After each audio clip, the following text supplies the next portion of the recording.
Well, hi, everybody, and welcome in to the last week of April and the first week of May on the Fun Astrology Weekly Overview here on YouTube. Thanks for joining us. And you know, with a chart like this, you would think that there would be a lot of aspects in the sky, a lot of exact aspects. But as we pull out the Honeycomb Collective, there aren't many, but the ones that are there are doozies. So let's move in and take a look, because when it happens, it happens.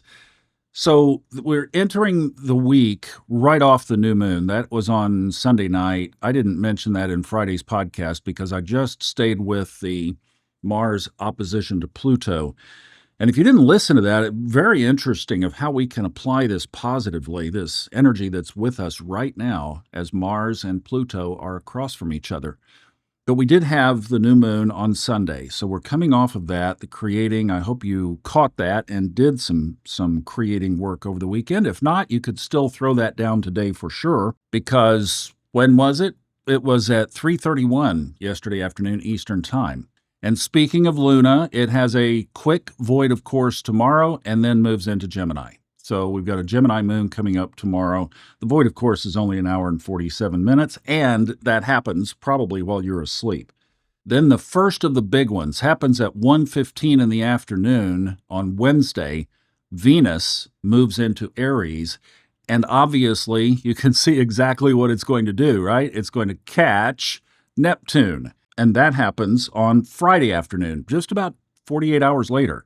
It catches up with Neptune. So let's just think about that for a second. Venus, comfortable in Pisces, changes counties, moves over one. One's a blue county, one's a red county, that way. And Neptune is, boom, is right there. Well, it's almost like Venus is not going to miss Pisces that much because it will be in an orb of that conjunction with Neptune all week. Yes, it will change characteristics.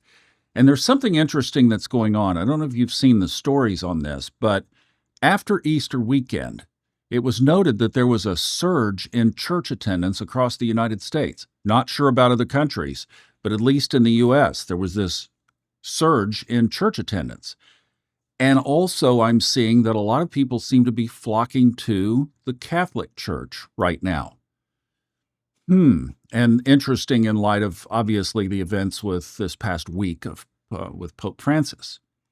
So I'm wondering, and some of the attribution from Christian astrologers is that that's because of Neptune's switch into Aries. And I'm just wondering if Venus is not having a part of that as well. That combination of all of the characteristics of Pisces that Neptune has carried straight into Aries with this, all those things that we talked about on Friday with Mars, the action, the A words, the ambition, and this desire to connect with our soul. It's bringing it right in there. So pretty cool that it's happening, and I'm curious if you have felt that. And if you have and you're willing to make a big, bold public statement about it, drop it in the comments and just share your experience. We'd love to know. And I think it is absolutely wonderful. And I'm sure it will be widespread, or it might just be a pop-up kind of thing that's temporary while all this tension is around us.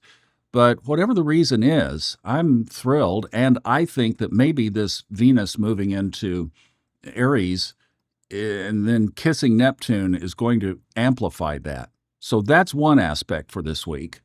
Here's another one, and it also happens probably while you're asleep, about 2 in the morning Eastern, that Mars returns to the same place it was when it went retrograde, which was actually 6 degrees 10 minutes. I have 16 here because I'm looking at more around sunrise. But Mars has cleared its retrograde shadow, and like we had talked about on Friday's episode, boom, there is the opposition to Pluto. Now it's at 6 degrees. So there it is, back in that same position as last December. Now we move up to Sunday, and whoops, what do we have here but Pluto now going backwards?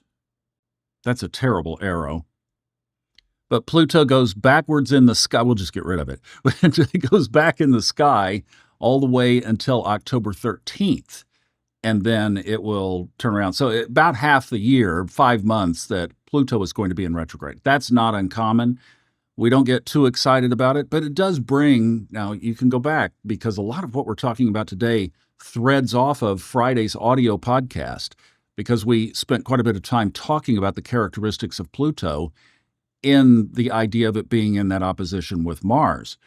But you can just roll that forward and bring a lot of that inside. So personal power coming from within, a time to re-examine our own self-power, a time to rein in where we've given our power to other people.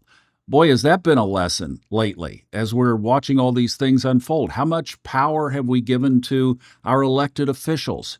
How much power have we given to the government? You say, well, it really does affect us, Thomas. It affects us like my job and taxes and things, and the shelves are going to be bare and all this stuff that's going on. It's like, oh no. But where's our power coming from? And Pluto, the end of this week, turning retrograde, reminds us to bring our power back home. And be careful where you allow it to be doled out. So it would be a really good time of self-examination this week ahead of that Pluto going retrograde to take a look at where we have given away our power. So the overall structure of the chart for this week is still in pretty good shape. Now, we've talked about this wonderful pyramid that's part of this kite formation. The kite stays intact for this week and next. And then the south node of the moon will have moved off of this and basically will be erasing that part of the kite. But that wonderful pyramid is still in place. We do have one other aspect that we'll talk about more next week, but Jupiter is moving now into a square. So Jupiter is at 21 right now, and that will be with the North Node and Saturn, and really it'll be with all the way down here to Neptune. Sorry about the squigglies, but catching all of that, even though that's across the line of sign, but you can see how that's going to start playing out. That square between Jupiter and Saturn is huge in Ray Merriman's work because this is the first opening square since those two were conjunct in December of 2020. So we'll be doing a lot of elaborating on that next week as it moves closer. It's starting to move into position. We have the Venus Neptune right at this very powerful point of 0 degrees Aries. So a lot of Venusian things could really get some gas this week. If you're looking for a relationship, could be a great week for that. If you're looking for spiritual power, like we talked about, that's there as well. How about money transformations? That could be coming this week as well. So all of those things are at play. And to help give us some more information on how to apply this and work it into our life, Tracy Arnold is back again this week. Hi, Tracy. Hello, everyone. The theme for this week is keeping it simple. We're starting off with a new moon in Taurus, and it's encouraging us to keep things simple so that we can create more peace within ourselves and within our life. Because when we're not chasing the perfectionism that we perceive is necessary for certain things, we reduce our stress. We create more time, right? Because perfectionism is time consuming. What we think is perfect, somebody else doesn't think is perfect. And then we might go back and redo it because we didn't make it perfect. So let yourself off the hook. Embrace a little simplicity. See how that works for you. Plant some seeds of intention during this new moon. And know that we also have Neptune at 0 degrees Aries. So we have that motivating, activating energy of Aries. And with Neptune sitting there, it creates a soul warrior that wants what's best for us. So let's embrace that too. And we still have that spiritual triad in Pisces with Saturn and Venus and the North Node saying, where are you growing to? What is the life you're envisioning for yourself that aligns with your truths? And that may be spiritual truths or just things that you have as goals or visions that you have for your future. So plant the seeds of intention and add in all those elements of energy that's supporting you. And do a little bit of journaling. And it doesn't have to be, I'm not talking about writing a book. I'm talking about writing your mood, writing your thoughts, just what your focus points are. Keep it simple. It doesn't have to be hard, just enough so that when you look back at it, it reminds you of what you wanted to set in motion so that you had the future of your dreams. And when we move through this week, we've got to remember the moon is going to keep moving. It's going to go into Gemini. We're going to be thinking more about what we set in motion. We're going to want to talk about it. We're going to talk about it with like-minded souls, our friends who support us. And that's going to give us even more energy to keep striving to reach those goals, and not in a perfectionistic way, but in a simplistic, this is where I want to go. And I have some key points that I need to keep my eye on, and I will eventually get there with taking the baby steps that are needed. And then when the moon moves into Leo, meets up with Mars, we have more fire energy that's going to activate us even more. And Leo likes to be, likes to be exuberant, likes to enjoy things. And if you're keeping things simple and you know where you're going, that makes it easier to enjoy that time. And we all enjoy, having more time, doing the things we want to do. When we simplify things, the more we simplify, the more time we're going to have for what we enjoy. So keep it simple, stay focused, remember what those seeds of intentions are, take the time to nurture them, take the time to work in that direction. And at the end of the day, you're going to feel so much better. Simplifying means less stress, and less stress is less draining.